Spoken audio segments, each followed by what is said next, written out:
Well, thank you very much. This has been a wonderful opportunity to hear our speakers today and to have the opportunity to think about offering some summary comment. The chairman of the Space History Division here at the National Air and Space Museum, Paul Ceruzzi, began our symposium this morning by invoking JFK's Rice University speech, President John F. Kennedy's Rice University speech from 1962, in which he said, "We choose to go to the moon in this decade and do the other things, not because they are easy, but because they are hard." And this is a moment for spaceflight, especially for the future of human spaceflight, that is hard. Our conference program defines the purpose, bringing us here together for our focus on innovation in space, with the statement that we are in the midst of a critical period in our approach to space. And as I listened to the speakers today, especially in our first panel and our keynote address from Howard McCurdy, I was struck that the political scientists, the public policy analysts, the historians were describing a crisis. And then Larry Williams of SpaceX got up and talked about this was an exciting time. He said that no fewer than 3 times in his comments.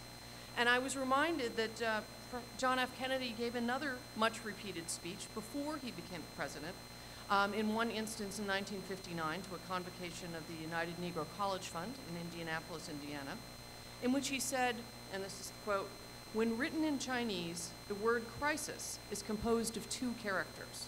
One represents danger, the other represents opportunity."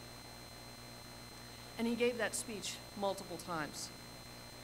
It turns out that Chinese linguists disagree rather vehemently with that interpretation of the characters that make up the Chinese word for crisis. But this aphorism has become a really popular trope in motivational speeches because of its inspirational quality. And as Eric mentioned, I'm our popular culture person on the space side of the house here at the museum, and so I couldn't resist noting also that it became a punchline in popular culture in an episode of The Simpsons in 1994, in which Lisa Simpson tried to encourage her father Homer by reminding him that the Chinese use the same word for crisis and opportunity. And Homer says, "Ah yes, crisitunity." So what have we learned today about this crisitunity, about this critical period in our approach to space? I think as we consider the intersections of innovation and human spaceflight, we've really raised 2 key questions and 2 big themes. What are the drivers of innovation in spaceflight? And what are the challenges in particular of including humans? And I thought our first and third panels really brought home the question of what are the drivers of innovation. Howard McCurdy started us off with his list of 11 primary drivers of innovation, his top 4 being clear purpose, calculated risk-taking, technical discretion, and imagination. And I thought that throughout some of the other talks, we really, again, heard people talking about that clear purpose and especially the sense of national pride or exploration as 2 of the more persuasive of the clear purposes for especially human spaceflight in the past. But I started thinking about these kind of broader questions or broader concerns. Wartime, for instance, the origins of the rocket propulsion system and its development, especially during World War II, but also then of the persuasiveness of the Cold War context. And one of the things here at the museum when we're trying to tell this story of spaceflight, of human spaceflight, of rocketry, is always thinking about that Cold War context. And Tom Jones referenced that again in terms of the question of national pride as a particularly persuasive driver of innovation during the Cold War.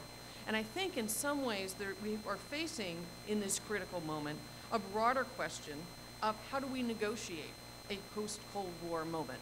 And we are perhaps a bit far into the post-Cold War period to be reaching this, but I would argue that I think some of the structures and infrastructure of the Cold War lasted far past the actual end of the Cold War, and especially as we think about the space shuttle, which had set many and evolving purposes in its life, but which began in some ways as a part of that American pride exploration initiative in the Cold War. I think that we want to think about as that program has now ended. I think that's part of what sets in such stark relief this critical moment. And I also wanted us to think about the fact that we've been talking today almost entirely about civilian human spaceflight and about the civilian U.S. space programs.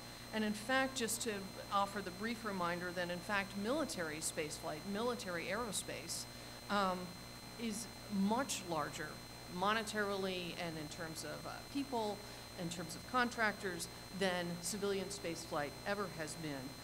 And I think that as we think about these broader questions of drivers, that we need to be including not only civilian spaceflight, but thinking more broadly about aerospace. And that really brings us to that question of markets as a driver. We've talked about the government as both a consumer of spaceflight, a driver of spaceflight, as a manager of complex projects, but we also need to be thinking about this complex relationship between the government and contractors, and in fact the immense industry of aerospace contractors that is a part of these complex negotiations in this moment of budgetary change and changes in how these projects are moving forward. And that brings us then really to these recent private spaceflight companies. And I was struck that Larry Williams from SpaceX was really thinking again about government as one consumer among many. And that's really, I think, in some ways a very new way of thinking about the marketplace for aerospace. And as we got into the third panel, I was brought again to actually the rather historical driver for some innovation in aerospace, incentives, prizes. And this is a driver with rather old precedents. The 1903 Wright brothers flyer that we have upstairs was developed, and then one of the first things the Wright brothers did once they had perfected heavier than air flight was fly around the United States, fly around Europe, and collect the money prizes that existed at the time for having achieved heavier than air flight. Charles Lindbergh, as it's been mentioned, won the Orteig Prize in 1927 for that first transatlantic flight aboard the Spirit of St. Louis. And so in some ways it's particularly fitting that the Ansari X Prize winning Spaceship One hangs right next to that, hangs next to the space that usually is held by the Wright Flyer. And as we're thinking about things like the Google Lunar X Prize, this is, I think, another driver as we're trying to develop our sense of the marketplace as a driver for innovation. We need to keep in mind those incentives, those perhaps artificial but very persuasive incentives that have been created in terms of prizes. So I was really thinking about a kind of complex context for innovation that involves government action and government agencies, changing budgetary and political goals, and also really all of this happening in terms of an evolving and really global marketplace for spaceflight. And to that we add our second big question today, which is what are the challenges of including the human element in human spaceflight innovation? And I think that really in our discussions came into two big themes of both safety and protection, but also not only surviving but thriving in space. The second and third sessions, I thought in particular, explored many aspects of these questions of the human element, whether it was Pablo de Leon's discussion of spacesuit development, or Tom Jones' reflections on his own flights, whether we were listening to George Neal talk to us about the infrastructure that's being created for safety and regulation of commercial space launches, or Chaim Benrogano, sorry, I'm going to mess up your name, but I thought he had just a very nice, as our final speaker, it was a really excellent summary of the engineering challenges facing human spaceflight, whether that's in Earth orbit, at Lagrange points, or on the moon. And finally, I thought Matt Hirsch brought us back to Earth with his discussion of reentry and deceleration and speed, and reminded me that the Apollo astronauts are fond of joking, not so jokingly, that their favorite clause in Kennedy's famous declaration to a joint session of Congress in 1961, in which he declared that he was committing the nation to achieving the goal before this decade is out of landing a man on the moon, that the part the Apollo astronauts always like to emphasize is the critical and return him safely to the Earth.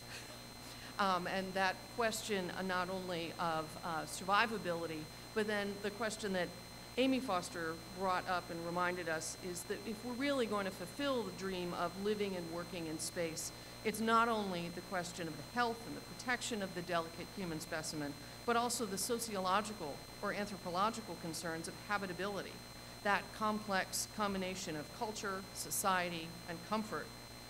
And I thought Tom Jones's recollections of his flight add a kind of personal dimension to that discussion. So as we consider this complex matrix for human spaceflight innovation, I think we must add to the factors that I discussed in our first question, the previous global political marketplace context. We need to also be thinking about the factors of biology, with physiology, anatomy, but also psychology, and with that comes the question of society and culture. So where do we go from here? What have we learned about this critical period in our approach to space? I think we've heard, particularly today, about some exciting directions in commercial spaceflight, both being driven by incentives, prizes, and also by markets that I think are really changing, that are being regulated by the FAA and contracted by NASA in a really, what's going to be, I think, a very changing dynamic between the public and the private. But I also still heard us very much in the grip of a persuasive vision of human explorers as the problem solvers, as the central figures. And part of that was the way that we defined our interaction today between the Lemelson Center and the museum with this focus on human spaceflight. But I think ultimately we are still not able to fully envision exploring the universe without some element of actual, physical, corporeal exploration by people. And I think Mike, in one of the questions at the end of the first session, Mike Neufeld really brought forward the question of Mars exploration. The problem of Mars exploration may not be propulsion. It may, in fact, be medical. And I think that that just hits at the very tip of the iceberg of some of the challenges that still remain. So indeed, we find ourselves in a critical period, a crisis-opportunity, if you will. And I thank you for joining our panel of experts as we explored it today.